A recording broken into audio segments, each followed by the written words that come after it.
আজকে এই সহজ প্রশ্ন পড়বো, ঠিক আছে? এরকম 2010 এবং 13 সালে আসছে। প্রশ্ন হলো অর্ধায়ু এবং গড়ের মধ্যে সম্পর্ক স্থাপন, ঠিক আছে? অর্ধায়ু হলো, ধরো একটা পরমাণুতে 50টি পরমাণু আছে। এখন 50টি পরমাণু হতে ক্ষয় হয়ে এর অর্ধেক অর্থাৎ 25টি পরমাণুতে আসতে যে সময় লাগবে তাকে বলা হয় অর্ধায়ু।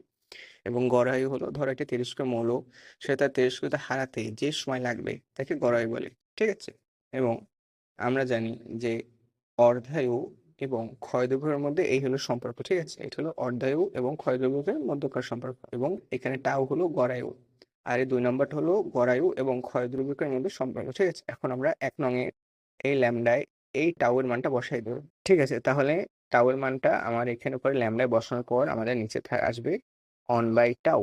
এখন অন বাই টাওটা উল্টাই দিলে এই জায়গায় টাও এখানে গুণ হিসেবে আসবে, ঠিক আছে? তাহলে আমাদের সম্পর্কটি দাঁড়ায় অর্ধায়ু ইকুয়াল টু 0.693 ইকুয়াল টু গড়ায়ু, ঠিক আছে? এটাই হলো তোমার অর্ধায়ু এবং গড়ের মধ্যে নির্ণয়ের সম্পর্ক।